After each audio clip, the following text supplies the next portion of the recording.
ये हुक्म जो जुल्किफल थे ना, वो एक बड़े कमज़ोर और पतले से बंदे थे, और क्या कहा जाता है कि ये भी अल्लाह के पैगंबर थे। तो इनके लिए ये था कि बादशाह ने कहा कि मुझे अब अपनी एक ऐसा बंदा चाहिए कि जो रातों को इबादत करे और दिन को काम करे और रोज़ा रखे। ये 3 काम कोई कर सकता है तो वो आए, मैं उसके हवाले काम करूँगा। यानी उसको फिर अपनी ये हर दफ़ा ना यही उठे, हालांकि कमज़ोर थे। फिर जब तीसरी दफ़ा भी यही उठे तो फिर उन्होंने कहा तुम ही करोगे। अब ये इस तरह ना फिर इनको ये काम मिला, तो ये दिन को इबादत करते, काम करते, रातों को इबादत करते, थोड़ा सा सोते, और सोने का वक्त बड़ा ही कम होता, रोज़ा रखते। ये शख्स थे वो, तो शैतान पीछे लग गया। उन्होंने कहा कि मैं इसको इस काम से रोकूंगा। एक दफ़ा सोने का टाइम हुआ तो शैतान आके कि मेरी मदद करें, मेरे रिश्तेदारों ने मेरे से मेरा सब कुछ छीन लिया और मुझे देखें इस तरह कर दिया, ये वो फलां फलां बातें सुना के उन्होंने कहा अच्छा तुम ना कल दरबार में आना। तो दरबार में जब वो हुक्म दे कि वो बंदा देखो कोई है, ऐसा बंदा है तो बुलाओ, उन्हें तो कोई भी ना हो। दूसरे दिन फिर बेचारे सोने के लिए लेटे, जो 1 घंटा सोना होता था, फिर आ गया। फिर उन्होंने कहा तुम देखो दरबार में आना तो मैं तुम्हारा फैसला कर दूंगा। तीसरा दिन हो गया, सोए नहीं। इंसान ना मरने वाला हो जाता है, नींद ना आए। फिर उन्होंने दरबारियों से कहा कि एक बंदा जो आएगा अंदर ना आने देना, कि मैं ज़रा सो जाऊँ, नींद पूरी करूँ। तो दरबारी बाहर थे, दरवाज़ा बंद था, बंदा फिर अंदर। उन्होंने कहा ओहो ये तो शैतान है। फिर उसे शैतान ने कहा कि भाई मैं तो हार गया, मैंने तुझे हर तरह से हिलाने की कोशिश की लेकिन तू ना हिला। तो ये अल्लाह के बंदे ऐसे होते हैं कि इस्माइल है, इदरीस है, जुल्किफल है अलैहिस्सलाम, सब राह हक में सब्र करने वाले थे। हमने इन्हें अपनी रहमत के साया में लिया, यकीनन वो सब हमारे बंदों में से थे। देखिए साया में लिया, रहमत के साया में लिया। हम भी अच्छे बंदे होंगे ना तो अल्लाह अपनी रहमत के सायों में हमें लिए रखेगा। हर दुख तकलीफ दर्द देने वाले जो दुख होते हैं ना, मैं आपको बताऊं हमारे इर्द गिर्द जो हासद है ना, हासद, उनकी निगाहें हमें तोड़ फोड़ के चली जाएं, लेकिन अल्लाह ने अपनी रहमत से ढांका होता है। हमें पता ही नहीं होता कि हम पे कितनी रहमतें हो रही हैं और क्यों हो रही हैं। उसी कर्जदार जो कर रहे हैं, जो दुरूद शरीफ पढ़ रहे हैं, अल्लाह अकबर। और इसी तरह ज़ू अल नून का मामला याद करो, जब वो गज़बनाक होकर चला गया, फिर इसने ख्याल किया कि हम इसे तंगी में ना डालेंगे। फिर अंधेरों में से इसने पुकारा कि अल्लाह के सिवा कोई मबूद नहीं, तेरे लिए पकीज़गी है। हकीकत यह है कि मैंने जुल्म किया, ये उसकी कश्ती में से, ये उसकी कश्ती में की गई तकरीर का एक माहसल है।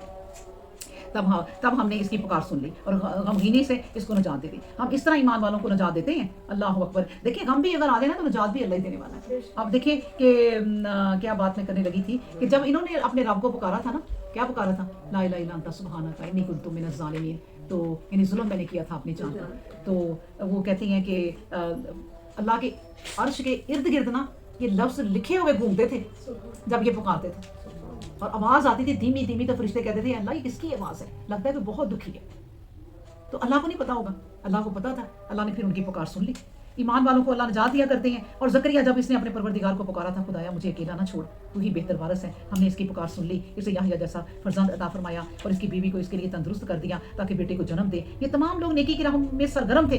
देखिए अल्लाह हमें बार बार बता रहे हैं कि नेकी की राहों में सरगर्म थे। देखो बार बार मिसालें तुम्हें दे रहा हूँ कि ये लोगों पर मैंने करम क्यों किया था, उनकी नेकियों की वजह तुम पे भी करूँगा। जो पढ़ रहे हैं कुरान, जो सुन रहे हैं ना, अल्लाह उस वक्त हमें कह रहा है मैं तुम पे भी करूँगा।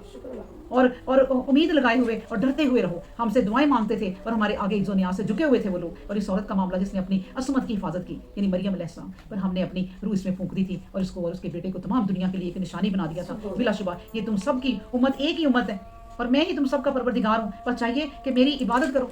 अल्लाह अकबर। मगर लोगों ने आपस में इख्तिलाफ करके अपने दिन के टुकड़े कर डाले। सबको हमारी तरफ लौटना है। बस जिस किसी ने नेक काम किया और वो अल्लाह पर ईमान रखता था तो उसकी कोशिश कारज जाने वाली नहीं।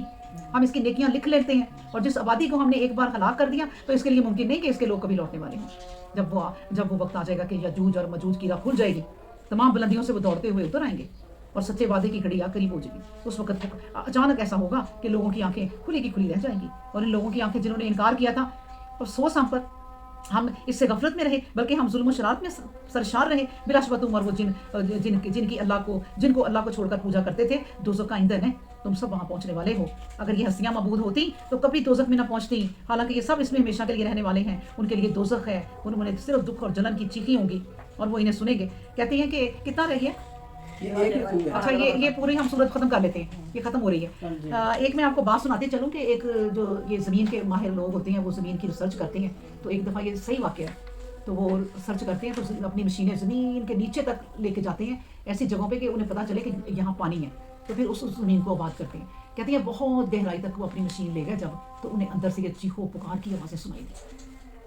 और ये जो अल्लाह कह रहा है कि चीखो पुकारी होगी, उन्होंने खुद अपनी कानों से सुनी, आले लगा लगा के। मिक्स आवाज़ें थी, औरतों और मर्दों की मिक्स आवाज़ें थी। वो कहते हैं उन्होंने वहीं अपनी मशीनें छोड़ी और चले गए और फिर उस जगह कभी नहीं गए। یہ اب کا واقعہ ہے یہ کہ اللہ تبارک و تعالیٰ جو کہتے ہیں کہ ان کے لیے دوزخ میں صرف دکھ اور جلن کی چیخیں ہوں گی اور وہ نہیں سنیں گے، مگر جن لوگوں کے لیے ہم نے پہلے سے بھلائی کا حکم دے دیا تو وہ یقیناً دوزخ سے دور کر دیے گئے، وہاں کی بھنک بھی ان کے کانوں میں نہیں پڑے گی، اور وہ اپنی پسند اور خواہش کی تمام نعمتوں میں ہمیشہ کے لیے مگن رہیں گے۔ انہیں قیامت کے روز بڑی ہولناکی بھی ہراسانہ کرے گی۔ فرشتے آگے بڑھ کر ان کی ملاقات کریں گے اور کہیں گے یہ ہے وہ تمہارا دن جس کا تم سے وعدہ کیا گیا۔ آج بھی آپ یہ سوچ لیں کہ اگر آپ کو نیند اچھی آتی ہے نا اور برے حالات ہیں اور نیند پھر اچھی آ جاتی ہے تو اس کا مطلب ہے اللہ تعالیٰ نے آپ پہ پردہ ڈال دیا، آپ کی برائیوں کے اور آپ کے بیچ میں آپ کو سکون دے دیا۔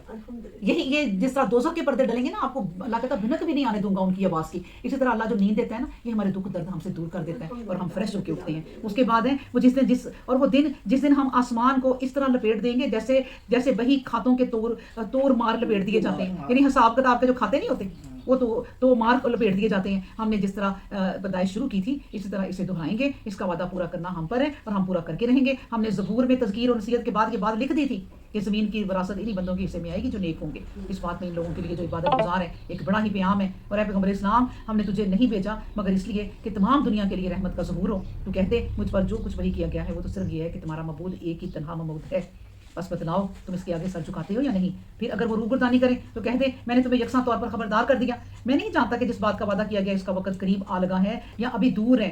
اللہ کے علم سے کوئی بات پوشیدہ نہیں، جو کچھ پکار کے کہا جاتا ہے وہ بھی اور جو کچھ تم دلوں میں چھپائے ہوئے ہو وہ بھی۔ اور مجھے کیسے معلوم ہو سکتا کہ اس تاخیر میں تمہارے لیے آزمائش رکھ دی گئی ہو اور مقررہ وقت تک زندگی کا لطف اٹھا لو۔ خدایا قول ربکم بالحق وربنا الرحمن المستعان علی ما تصفون، خدایا اب سچائی کے ساتھ فیصلہ فرما دے اور ہمارا پروردگار تو رحمان ہے، اس سے مدد مانگی گئی ہے جیسی کچھ باتیں تم بنا رہے ہو۔